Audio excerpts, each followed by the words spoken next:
guys, nandito po tayo ngayon sa Wong Tai Si at nag-exit po tayo dito, pero parang iba yata yung nilabasan ko dito, kaya sundan lang natin to para makarating tayo mismo dito sa temple. Okay, let's go.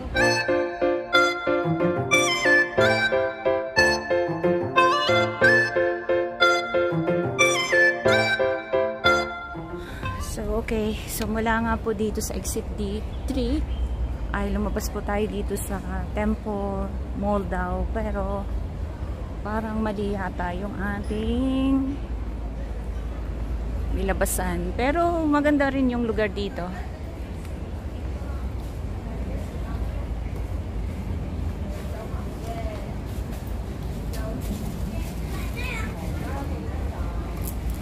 Hanapin na lang natin.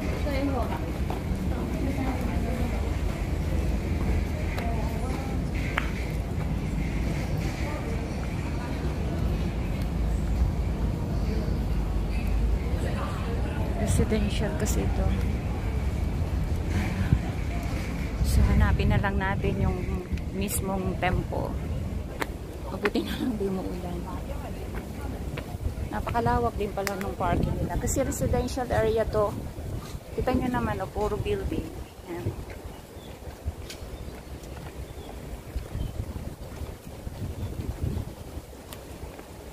May bayabas. May mga putol pang mga puno. Last time yung tumanabag yung ragasak.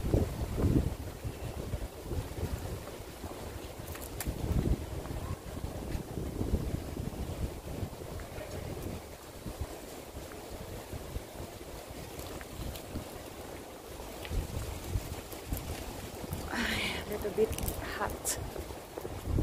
Kailangan natin magpayong.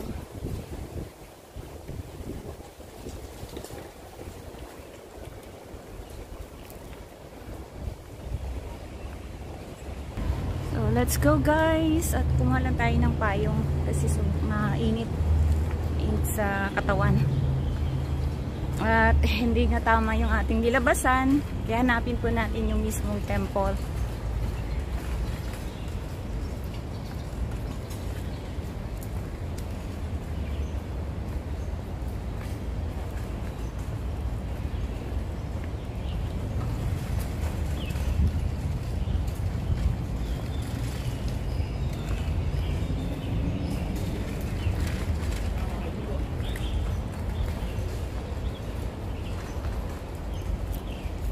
Lower Wong Tai Si 1987. So where we go now guys?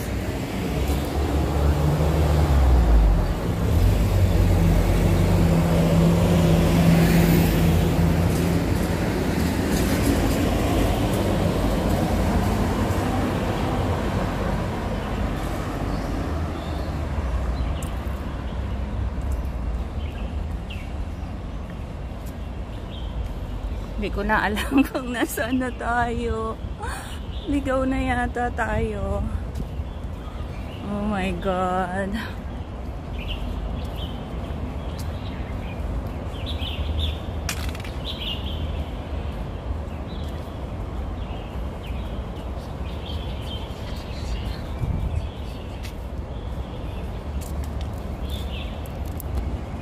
One eternity later. Alright guys, nandito na tayo sa Wong Tai Si Temple.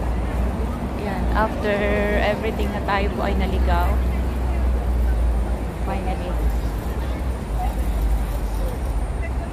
Finally, nakarating din tayo. Grabe yung init. Tayo ngayon sa temple kasi siyempre nakapunta na rin tayo dito nakaraan at yung pong temple mall. Mali lang po yung ating exitan kanina, D3, pero kung pupunta tayo dito ay B3 po. Yan, B3.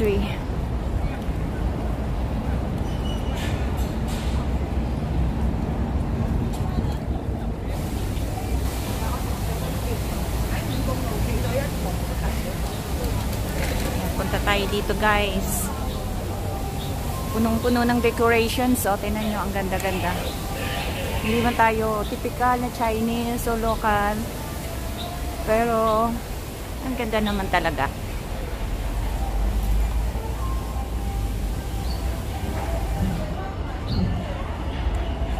Lalo na siguro kung gabi kasi may lights sila. Yung kulay nila, oh, green na green. Look at that.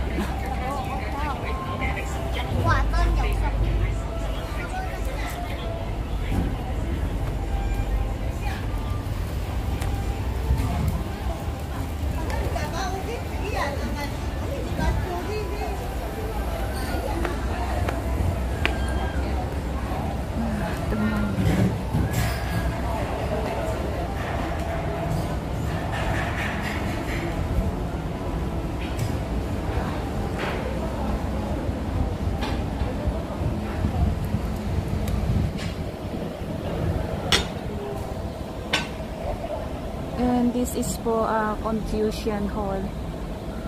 Confucian Hall, built in 1921. Yung hall na po ito ay dedicated to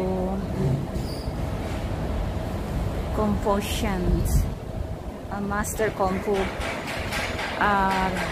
for the 72 followers, since a Chinese unicorn holding a piece of jade passed when Master Kung was born. Look at that.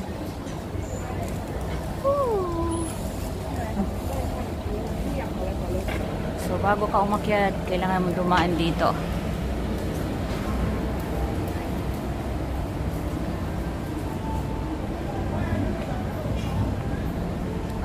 Para tayong pumasok sa isang pelikula na punong-puno ng fairy tales. Ang ganda.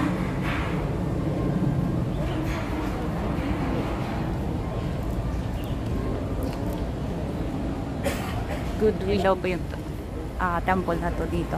Kasi makikita natin is puro mga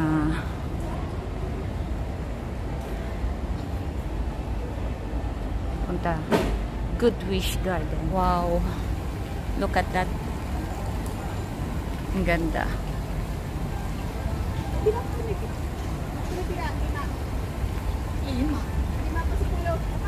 Ganda guys. So sa likod siguro yan, ang likod ng building na yan is government house.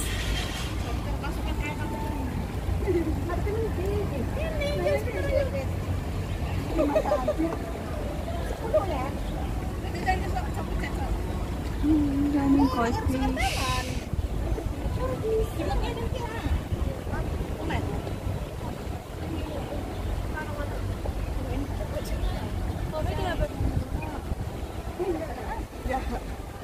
Sepuluh ya?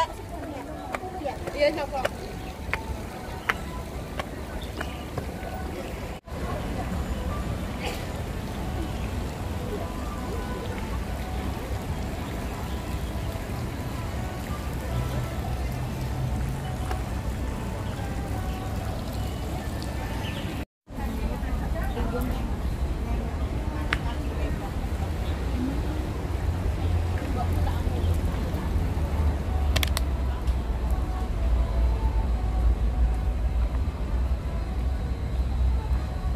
Wong Tai Sin Temple.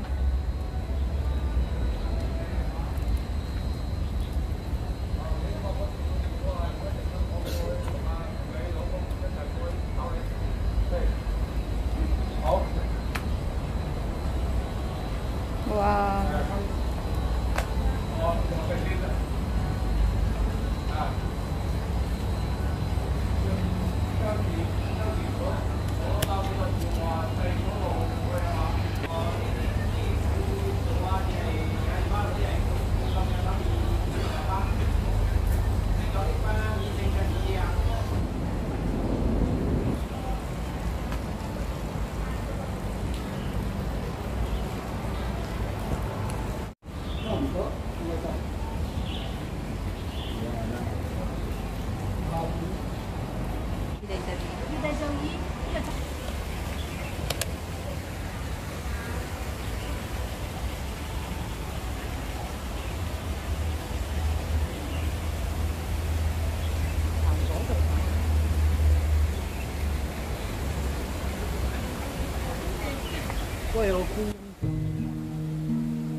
Wong Tai Sin Temple is one of the Hong Kong most iconic and culturally rich temples. So, hindi lamang dito, marami pa ring mga temples dito sa Hong Kong na talagang very iconic at saka very culturally ang mga temple nila.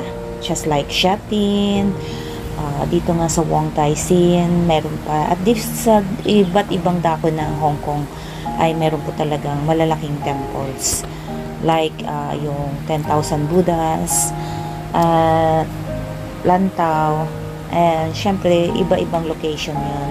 Ito naman is located dito rin po yan sa may Colon side. So, at syempre yung Wong Tai Sin po ay talagang naniniwala po tayo na to bring good health and grand wishes yung ating pong pinapasok ngayon. So, ito po kasing lugar na to is Good Wish Temple. So, aside from here, so ito yung very beautiful here. Tapos, dun sa other side naman is puro po mga prayer temple. So, kaya tayo ay ito yung inuna natin puntahan para makita natin yung between ng temples tsaka dito. I think some other time or some other day, pakikita ko rin sa inyo yung Wong Tai Sin Temple sa gabi, kung ano naman ang itsura niya pagsapit ng gabi. So, yan, very, very beautiful, tsaka religious din siya. Siyempre, yung maraming cultural experience, yung mga spiritual or just curiosity like me in worth spending an hour or two or few minutes or few like 30 minutes like this. Pero kung pupunta ka talaga dito, it's quite a little bit longer, maybe 1 hour, something like that. But you don't have to rush kasi napakalaki nito. And very traditional, and of course, at mag-i-enjoy ka talaga at makakaroon ka ng peaceful surroundings.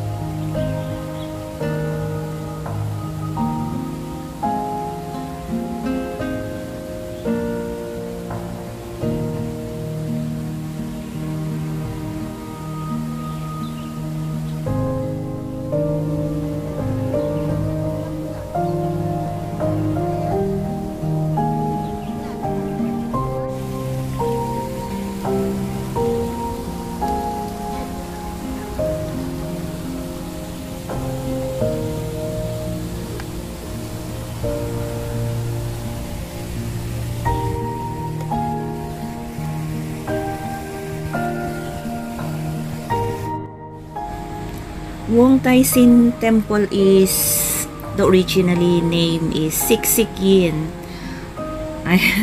Like Siksik Yin. So, nakita natin so many people walking and visiting here. Siyempre para for the makita tong mga stunning architecture dito. The cultural significance. Yung temple, hindi natin na madadalaw kasi very few hours lang tayo talaga nagpunta rito. And also, sa gitna niyan, yun yung Wish Gardens.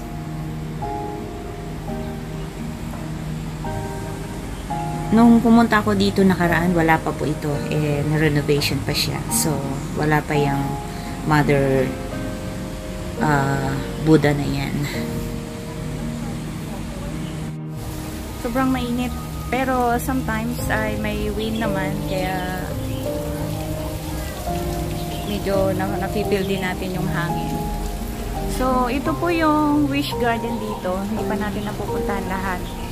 Kaya lalabas na po tayo dito para mapuntahan pa natin yung ibang temples.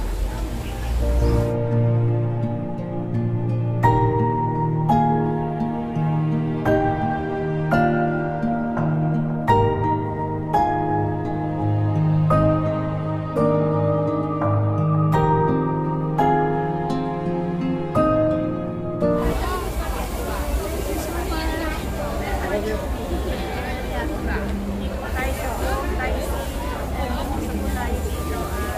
natin napuntahan lahat, kaya next episodes na lang. Alright, so ayan po, maraming mga turista po dito. Different kind, different house.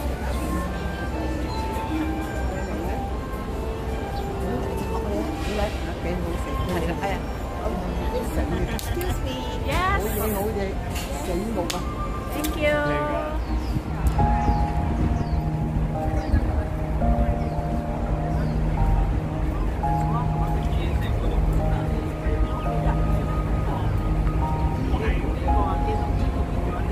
So, para po sa mahihilig pumili yan. Mga souvenir sila rito.